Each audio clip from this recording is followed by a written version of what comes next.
This is my 144th video on my work with OO gauge. See part 1 of this series for my reasons for getting into OO gauge when I already had a lot invested in working in N gauge, and I didn't really have space available for a large, fully operational OO gauge layout. Also see my lengthy series on my N gauge railway modelling for smaller and more complex scenery and smaller scale trains running. This part is an update on my problems with the Hornby Streamlined Coronation class locomotive that I acquired as part of the Coronation Scot train pack.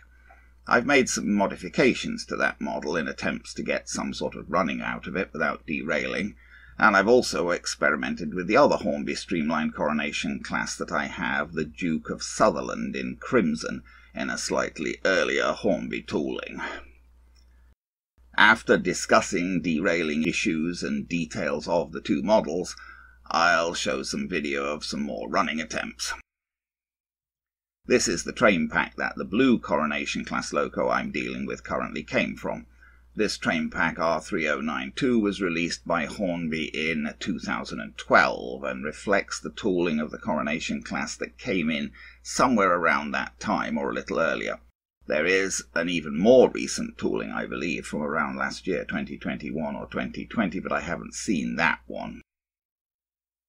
Basically, I couldn't get this model as it came to run on my Hornby layout at all without derailing almost immediately. Hornby's documentation says that this model should be run on curves of second radius or larger. Pretty much the standard for modern OO gauge models. My Hornby layout has two loops, the inner of second radius and the outer of third radius. I didn't make any attempt to run this model on the second radius loop. I only tried it on the loop that has only third radius curves, but I couldn't get it round at all. The chief problem was that the front bogie wheels would come off the rails whilst going round the third radius curves, and this would shortly after cause the whole loco to derail as seen here. In fact, on closer examination I found additional problems with the model beyond the issue with the front bogie.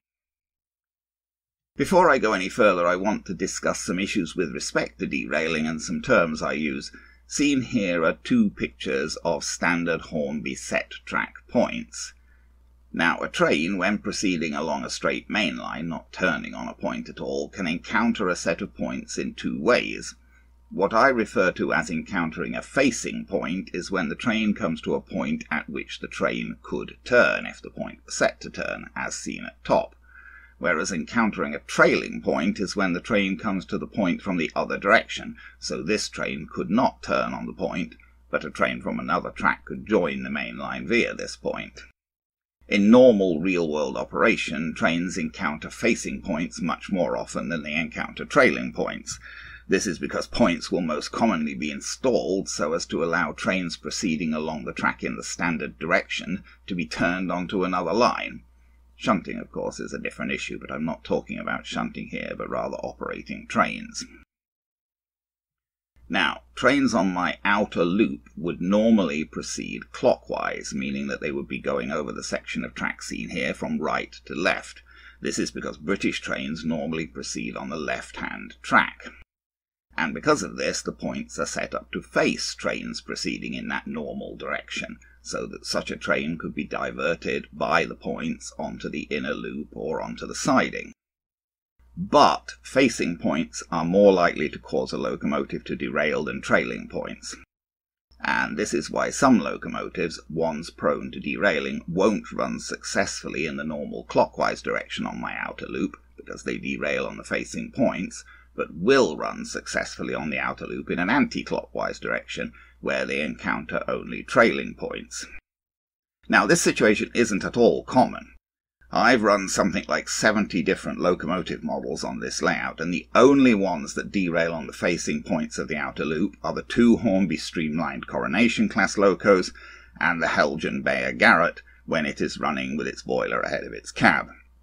I did have a Hornby 8F that couldn't get round my outer loop without derailing because of bogie issues, but I managed to fix that one with the help of Nigel from British Model Trains.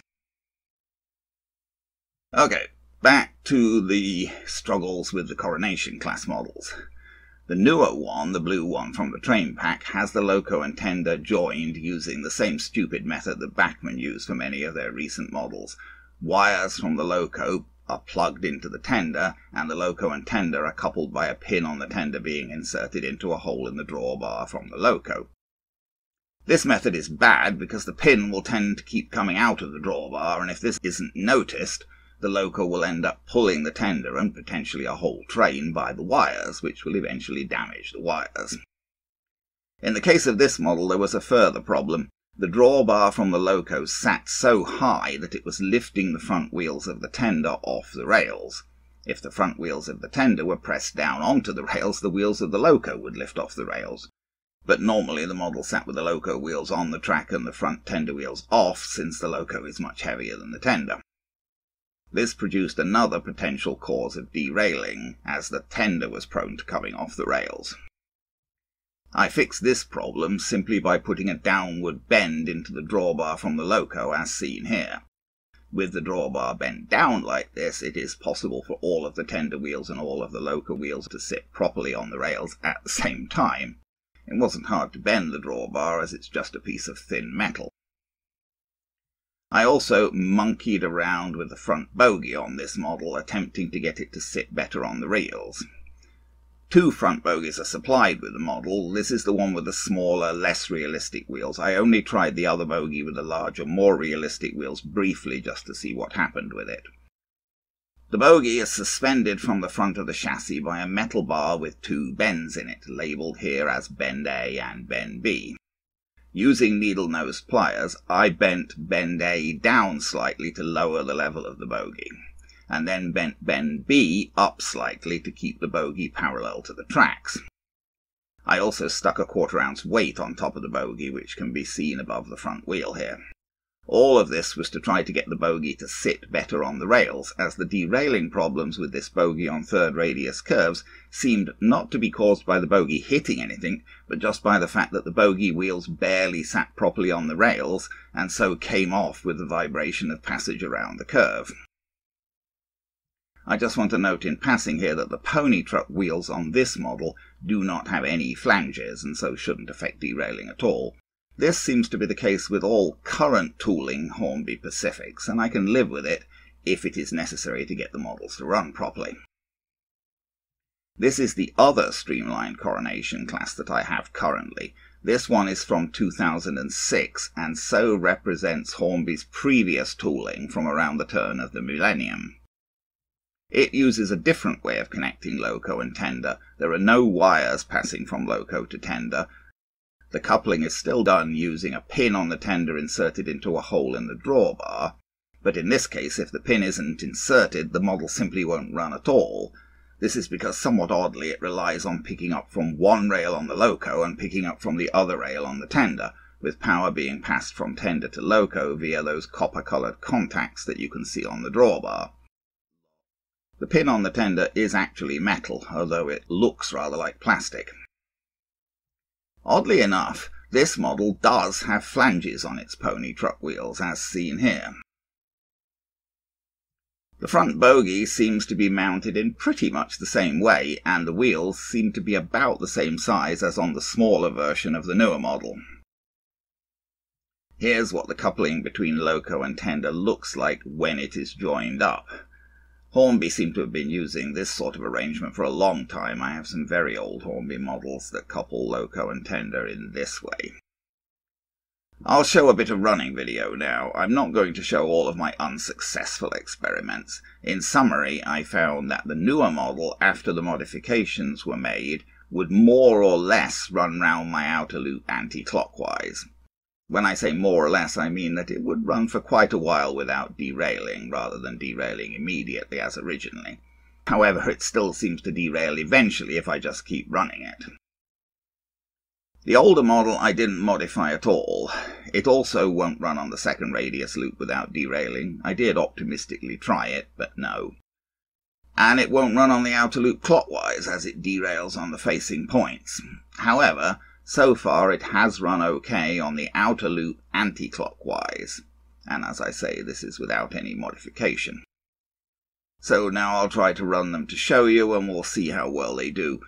One more note, I hate to give up on things, so I've ordered 2 more Streamlined blue Coronation class locos from Hatton's, a very old one from the 1980s, and one from around the turn of the millennium. So when those come, I'll see if I can finally get a Coronation Scot train running somewhat reliably.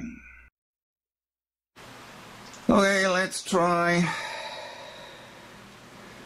the older model first. It's a bit iffy, even this one.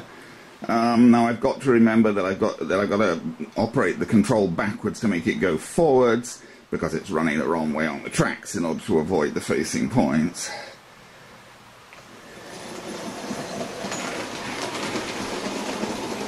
Will it get round without derailing? It's a bit iffy even for this one.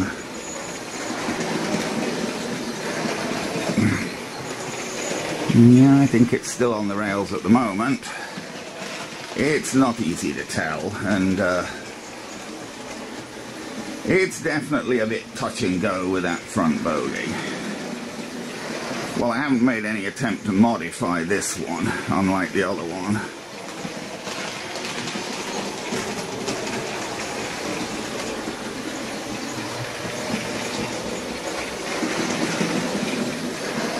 Now I've got to remember that to stop it I have to turn the control up rather than down.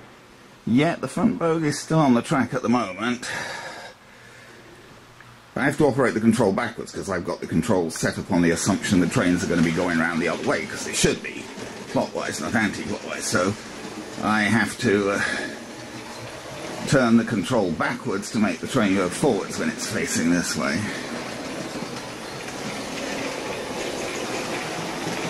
Okay, a couple more loops and then I'm gonna call it a day for this one, I think.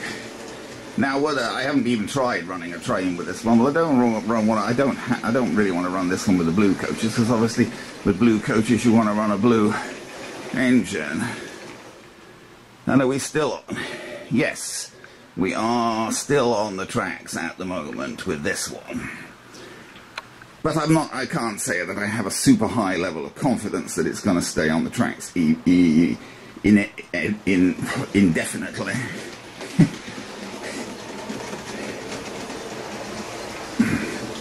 Still, I've done better with it than I did with the newer one, in that, you know, at least I can get it to run like this without modifying it, whereas I couldn't get the other one round even one circuit without modifying it. And we are, in fact, still on the tracks. So we'll try the other one.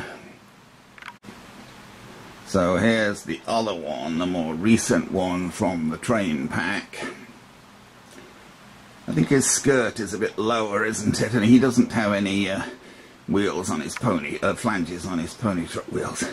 He is railed properly now. I don't know whether you can really see that, but he is. So we'll turn up some backwards power and see if we can get him to go round forwards this way. Well, how much power to give him?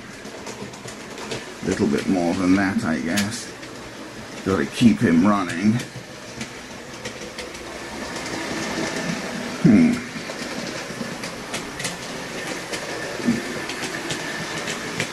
Camera's being annoying now as well. I don't know, it's flashing some message up for reasons I don't really understand.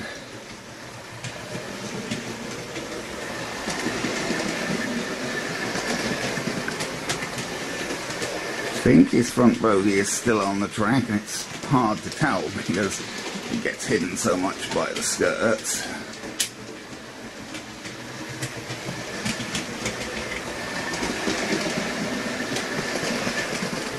Yep, as far as I can see, the front bogey is still on the track. Now this is running round, as I say, anti-clockwise, trailing points only, third radius curves only, after my modifications to the tender drawbar and the connection of the front bogey and adding weight to the front bogey. Yep, I think he's still there.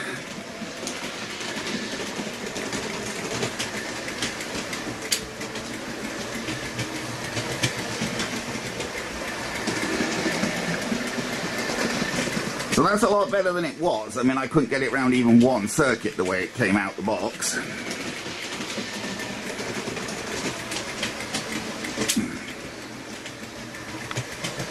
Catching the fence there, which is obviously not good.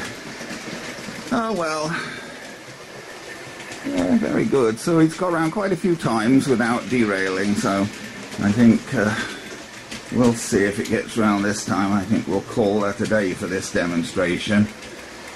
And I'll revisit the whole issue when I get the older version and see how that compares. I'm not sure that I'm optimistic enough to try and actually make this guy pull coaches. But he is still, yes, I can see now, he is still fully railed, including his front bogie.